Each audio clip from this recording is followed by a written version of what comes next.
With the help of the Almighty, I pray to the Almighty to bestow upon me His truth, His wisdom, that I may be worthy of conveying His message and so sanctify His name and bring peace to the world. I will, God help, read the message from the many rabbis who have been constantly contacting me, other leaders of the communities. I'm very concerned and leading that the message should go out to express the voice of this large, beautiful community and communities around New York and around the world who are true to Judaism and are watching and witnessing today the vicious attack on the mayoral candidate here in New York and the other candidates for positions around the world. So let me read this message that was compiled together by the rabbis around the world and especially in New York. Message from Orthodox Jewish rabbis in New York on the recent attacks against mayoral candidate Zohran Mamdani. October 26, 25, Umispora. With sadness, we have witnessed recent harassment and vilification directed against candidate for New York City Mayor, Mr. Zohran Mamdani, accusing him of anti-Semitism for his stance in opposition to the oppression of the Palestinian people. These attacks, unfortunately, are not the first of their kind. In recent years, we have seen politicians, both in the United States and in Europe, who have taken a courageous moral stance being viciously attacked in this manner. This is an evil tactic used to silence anyone who dares to stand up for justice and peace. Especially now, after 2 years of genocide in Gaza, as the people of Gaza just endured a brutal genocide and unimaginable destruction of homes and infrastructure and uprooting of families, many of whom have been completely wiped out, with countless others still trapped beneath the rubble. People of conscience should be able to join the outcry of humanity and condemn these horrific crimes. As religious Jews who are true to the Torah, we feel it is incumbent upon us to object to these false claims and to unambiguously state the stance of the Torah, the true Jewish religion, and of Jews faithful to the Torah around the world. We strongly decry these allegations and declare that anti-Zionism is in no way anti-Semitism. This accusation is misleading Zionist propaganda. Judaism and Zionism are not the same thing. Judaism is a religion. Zionism is a political nationalism. When crimes are witnessed, they must be condemned and stopped, regardless of who the perpetrators are. When such acts are committed by people of Jewish descent, it is indeed shameful for the Jewish people. But criticizing those acts does not make one anti-Semitic. On the contrary, conflating Judaism with Zionism or anti-Zionism with anti-Semitism is itself unjust and dangerous. It not only silences the righteous voices standing for the oppressed, but also falsely generalizes and holds all Jews accountable for the actions of a few. This distortion fuels hatred against Jews and is itself a form of anti-Semitism. While we are not politicians and do not endorse any candidate, nor do we necessarily support all the agendas that these candidates may promote, we state clearly that those political figures around the world, including Mr. Mamdani, who have had the courage to speak out for truth and justice, deserve to be lauded, commended, and admired, not silenced or intimidated.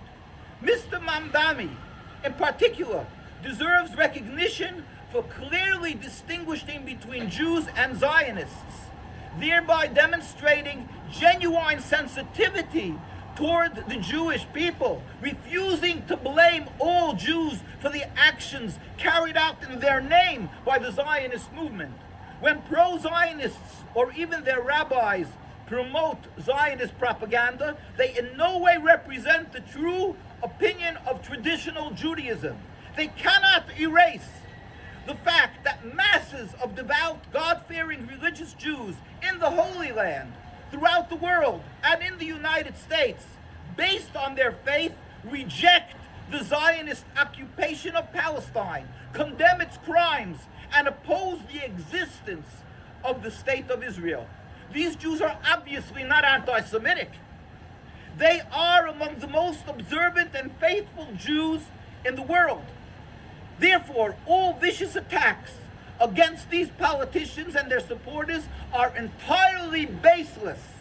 As the residents of New York City prepare for the upcoming elections, we urge them to make their decisions based on what they believe is best for the city, and not to be misled by these false accusations that attempt to sway the public into supporting oppression and injustice. May the Almighty bless our city of New York and guide its leaders in the path of justice and righteousness. Amen. For more information, visit Neturei Karta International website at www.nkusa.org. May I add, we are here in the city of New York, right across Williamsburg Bridge. You will find the largest concentration of religious Jews outside of Jerusalem. And if you will go up miles, back and forth, crisscross, you won't find one single flag of the State of Israel. Why is that? These people are ones who pay for their education, private education, pay for kosher food, they give their lives for the religion. So if this would be the support of the State of Israel, or the existence of the State of Israel would be something that is necessary for Judaism, these communities here in Williamsburg or in Jerusalem, they would be the first to be in support of that. Why is it that these Jews, and the ones I may add who have usually children and grandchildren of people who died in the Holocaust, why are these Jews not in support of the State of Israel? Why don't they fly the flag of Israel? Why are they declaring, as we see many demonstrations, last week there was thousands of people in New York, and throughout the years we are demonstrating against the existence of the state and the crimes that emanate from the state, this horrible genocide, the massacre of the people of Gaza. Why? So if you're looking for the truth, and not just simply to go to be in a comfort zone and look for the accolades of some leaders of the communities, but you're looking for the truth, you have to question and you have to understand that the truth lies in another direction, and that is that Judaism is subservience to God, to keep the Torah, to live in brotherhood with the Muslims, with the people of Arab descent, to live together without occupying, without having this ersatz Judaism that's called the occupation, the Zionist State of Israel. We plead with the world leaders. Eventually, you will have to answer to the authority that gave you the blessing of being a leader of a city, a town, a country. You in the short term, you may feel that you've received rewards by being elected, but eventually you're going to have to come to the real judgment, and you'll have to answer why, when you had the capability as a leader, a one that has power, you were able to save even one soul, one young child, one woman, one man, one human being from being murdered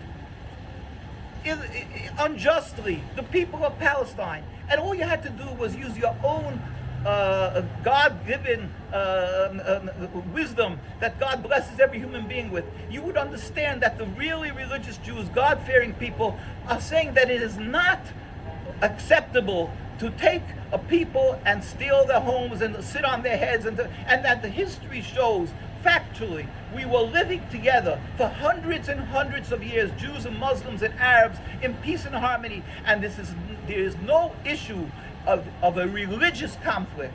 The issue that we are dealing with is an issue of a base occupation, a selfish flaw of taking and occupying another people's land, but it has absolutely nothing to do with the difference of religion. Use your mind. Look at history. You will see that this is the fact. We can solve it by a doctor who was who could diagnose a sickness properly, can give a remedy for the sickness. But if he doesn't know what the sickness is, he'll be busy day and night giving cortisones, and the patient will, God forbid, die. If you'll step back and understand that instead of trying to look solutions for banging in a square in a circle, for keeping this occupation existent, while the people who are occupied don't want it, and the Jewish people who are there don't want it, and the Jews who are serving God don't want it. If you will go back and say, we made a mistake, just like apartheid was supported for tens of years in the United Nations, but the grassroots selflessly and stubbornly stood up till their politicians couldn't reject their pleas anymore, and they stopped supporting it. Nobody will today recreate an apartheid state. They'll laugh you out of the United Nations because everybody is clear it doesn't make sense. The same thing is with occupying the people of Palestine. We will once again live together in peace and harmony because we don't have a conflict of religion. We have to simply, God help, speedily and peacefully remove this occupation. And here in New York, we have to take the first step, and we have to see to take that our politicians should stand in the forefront of saving the people of Palestine, in that manner saving the Jews also. We will all be celebrating and having peace and harmony in Palestine, and the repercussions around the world in the streets of New York. God help it should happen soon in our days. Thanks.